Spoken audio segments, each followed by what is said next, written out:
Once again, warm welcome to you. I'm your friends, the Chemistry Arvo, and I personally welcome you on behalf of the Chemistry Hub.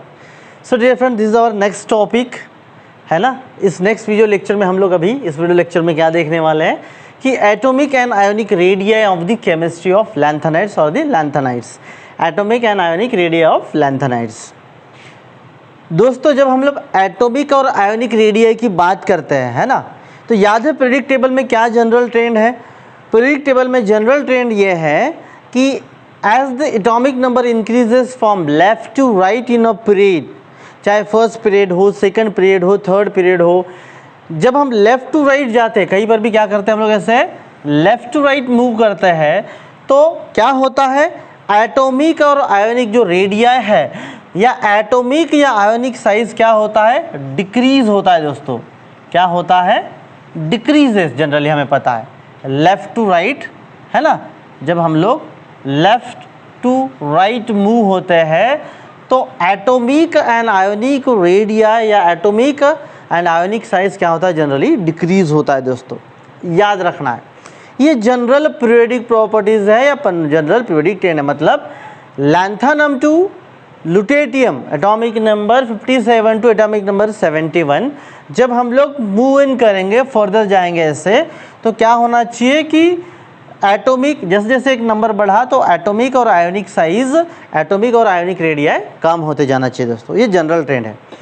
But होता क्या है, बाकी periodic table में आप लोग जैसे आगे आगे मूव करोगे तो क्या होगा, एटॉमिक साइज, मैं आपको ग्राफ के हेल्प से बताता हूँ, एटॉमिक और आयोनिक रेडियाई क्या होगा, डिक्रीज होगा।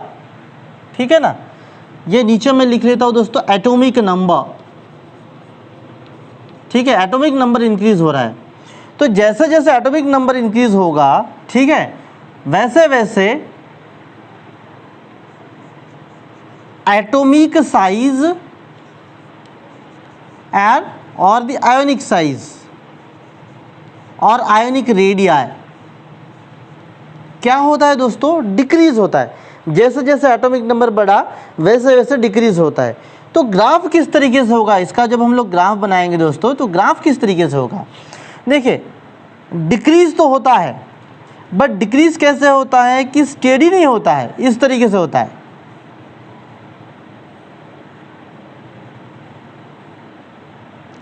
ऐसा डिक्रीज होता है, स्टेडी नहीं होता है। डिक्रीज होता है बट स्टेडी नहीं होता है। किस में, इस एफ ब्लॉक एलिमेंट को छोड़कर, लैंथेनाइड्स को छोड़कर, लैंथेनाइड्स को और एक्टिनाइड्स को, मतलब एफ ब्लॉक को छोड़कर बाकी जो भी सारे एलिमेंट्स है पीरियड्स में अगर हम बात करते हैं तो it decreases from left to right. Atomic and ionic size decreases from left to right, but the decrease is not steady और द नॉट कांस्टेंट। जो डिक्रीज है वो स्टेडी या कांस्टेंट नहीं होता है। लेकिन जब हम लैंथेनाइड्स की बात करते हैं तो लैंथेनाइड्स के लिए अगर मैं ग्राफ बनाऊं तो वो किस तरीके से होगा, वो बिल्कुल स्टेडी होगा। वही दो फैक्टर है ना, एटॉमिक साइज और आयोनिक साइज और आयोनिक रेडियाई जो भी है, और इधर atomic number.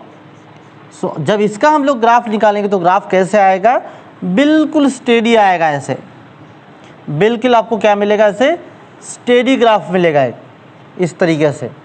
And that is nothing but the that steady decrease in atomic और ionic radii, again called as what, again it is called as the lanthanide contraction. इसको हम क्या कहते हैं, लैंथेनाइड कॉन्ट्रैक्शन कहते हैं। दोस्तों याद रखना है, इसको हम कहते हैं लैंथेनाइड कॉन्ट्रैक्शन, क्योंकि यहाँ पे बाकी जगह पे डिक्रीज कैसे नहीं होता है, डिक्रीज जो है वो स्टेडी नहीं होता है, लैंथेनाइड में स्टेडी होता है। तो ऐसे जो स्टेडी डिक्रीज है उसको हम क्या कहते हैं, लैंथेनाइड कॉन्ट्रैक्शन कहते हैं। अब यहाँ तक हुआ, मैं आप उसको एक अलग एस्पेक्ट बताता हूँ और एक दो चीज़ें आपको बताता हूँ। पहली चीज़ आपको याद होगा कि कभी भी एटॉमिक नंबर इंक्रीज हो तो एटॉमिक और आयोनिक साइज डिक्रीज क्यों होता है ना। तो उसका आंसर ये है, याद करो, रिकॉल करो, आंसर आपको मिल जाएगा। होता यूँ है, अगर ये न्यूक्लियस है, this is the first shell, second या nth शेल, ये नेक्स्ट शेल मान के चलो, अगर इलेक्ट्रॉनिक चेंजेस इस शेल में हो रहे हैं, जो भी आप पीरियड नंबर देखो, फर्स्ट पीरियड उसमें एक ही शेल होगा hydrogen helium, second period lithium beryllium boron, वो सेकंड शेल में ही सब कुछ हो रहा है इलेक्ट्रॉनिक चेंजेस, थर्ड जो पीरियड है तीसरे शेल में। तो कहने का मतलब अगर मैं बात करता हूँ इसमें चेंजेस हो रहे हैं, मतलब जैसे लैंथेनम, ठीक है, लैंथेनम में एक इलेक्ट्रॉन यहाँ पर है, उसके बाद जैसे सेरिनियम आया तो फिर ऐसे 4f1, ये 3d1 4f1 या 4f2 दूसरा इलेक्ट्रॉन आया ऐसे, फिर तीसरा इलेक्ट्रॉन। तो जैसे जैसे जो इलेक्ट्रॉन आ रहे हैं, टोटल जो भी इलेक्ट्रॉन आएंगे वो इस एक ही शेल में आ रहे हैं, nth शेल में। कहाँ पर? इस nth शेल में। तो होता यूँ है, इस एक इलेक्ट्रॉन के एंट्री के वजह से टोटल न्यूक्लियर फोर्स भी बहुत ज़्यादा बढ़ रहा है। मेरे पिछले वीडियोस में देख लोगे तो आपको पता चलेगा कि साइज डिक्रीज क्यों होता है, बट मैं रिकैप कर रहा हूँ, रिवाइज कर रहा हूँ, है ना। तो जैसे जैसे एक एक इलेक्ट्रॉन बढ़ता है न्यूक्लियर फोर्स भी इंक्रीज होता है, और टोटल न्यूक्लियर फोर्स बढ़ने की वजह से क्या होता है कि कॉम्पैक्ट होते जाता है। एक इलेक्ट्रॉन बढ़ा, नेक्स्ट नंबर, तो थोड़ा सा कॉम्पैक्ट होगा, थोड़ा सा कॉम्पैक्ट होगा। सो इस तरीके से कॉम्पैक्ट होता है जनरली। बट कहीं कहीं इंटर इलेक्ट्रॉनिक रिपल्शन है, उसके साथ साथ अगर ऑर्बिटल फुलफिल हो गया, हाफ फिल्ड या फुलफिल हो गया, तो थोड़ा सा फर्क पड़ता है, ठीक है। So that is the way. इस तरीके से क्या होता है, एक ही शेल में एक एक नए इलेक्ट्रॉन की एंट्री की वजह से शेल तो चेंज नहीं होता है, शेल चेंज होता तो फिर साइज बढ़ जाता, शेल तो चेंज नहीं होता, शेल वही रहता है, बट न्यूक्लियर फोर्स बढ़ रहा है, और इसलिए क्या होता है, न्यूक्लियर फोर्स वो आउटर इलेक्ट्रॉन्स को बहुत स्ट्रांगली खींचता है, तो वो कॉम्पैक्ट होते जाता है। So that is the way. Irregular क्यों है? कहीं कहीं पे इंटर इलेक्ट्रॉनिक रिपल्शन है, कहीं फुलफिल्ड है, हाफ फिल्ड है, ऑर्बिटल, इसलिए। बट होता क्या है दोस्तों, जो बड़े आइटम्स है, मतलब जैसे डी ब्लॉक में जो है थर्ड और फोर्थ ट्रांजिशन सीरीज है, या फिर एफ ब्लॉक है, तो कंसिडर्ड ये है, अजम्पशन ये है कि जैसे जैसे शेल बड़ा होते जाएगा, एटम का साइज बढ़ते जाएगा, शेल नंबर बढ़ते जाएगा, तो जो न्यूक्लियर फोर्स है वो आउटर इलेक्ट्रॉन तक अच्छे से नहीं पहुंच पाता है। जो न्यूक्लियर फोर्स है वो आउटर इलेक्ट्रॉन तक अच्छे से नहीं पहुंच पाते हैं, ठीक है। इसी को क्या कहते हैं, शील्डिंग कहते हैं। तो उसके वजह से ज़्यादा डिक्रीज नहीं होता है, जो एटॉमिक साइज है वो डिक्रीज नहीं होता है, इसीलिए अप्रॉक्सीमेट सेम ही चलता है, वो एटॉमिक साइज सेम होता है, डिक्रीज नहीं होना चाहिए, ये माना गया है।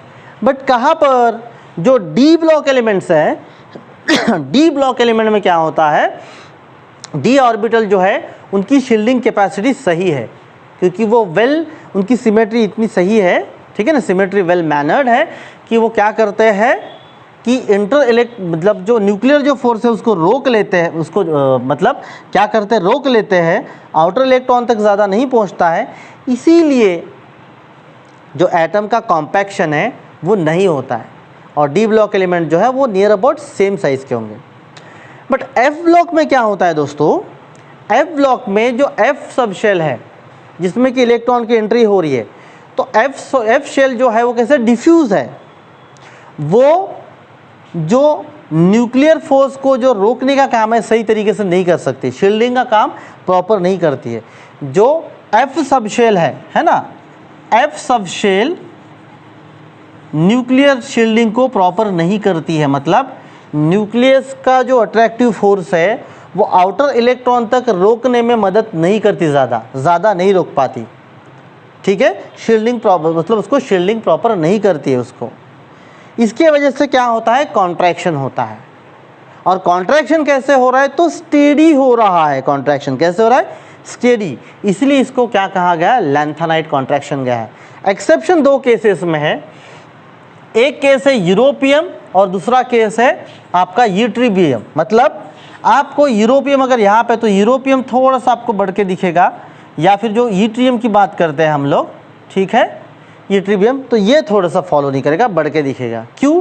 क्योंकि ये बिल्कुल हाफ फिल्ड है। कौन सा है, डी से F7 स्टेट, एंड यूट्रिबियम ये जो है इसकी अगर हम बात करते हैं तो ये F14 स्टेट, मतलब हाफ फिल्ड यूरोपियम और यूट्रिबियम F14 फुलफिल्ड। इसके वजह से क्या है, ये थोड़ा सा हल्का सा है, अदरवाइज मतलब एक्सेप्शनल है, थोड़ा सा हल्के है।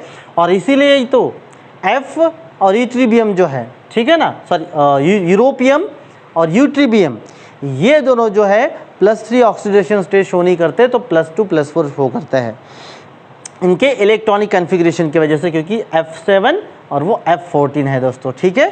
So that is what, due to the steady decrease in the lanthanides, what happens in lanthanide, as the atomic number increases from left to right, from lanthanum to lutetium, the atomic size goes on decreases very slightly and steadily। बहुत कम atomic मतलब जो भी कम होता है और steadily होता है, उसी को हम क्या कहते हैं दोस्तों, लैंथेनाइड कॉन्ट्रैक्शन कहते हैं। उसी को हम क्या कहते हैं, लैंथेनाइड कॉन्ट्रैक्शन कहते हैं। सिर्फ यूरोपियम और यूट्रिबियम में थोड़ा सा फर्क पड़ता है, क्योंकि इलेक्ट्रॉनिक कन्फिग्रेशन हाफ फिल्ड और फुल फिल्ड है। उम्मीद है आपको समझ में आया होगा। जो कुछ भी है मुझे कमेंट करके पूछ सकते हैं। तो मिलते हैं हम लोग नेक्स्ट वीडियो लेक्चर में, तब तक के लिए bye bye, have a good day.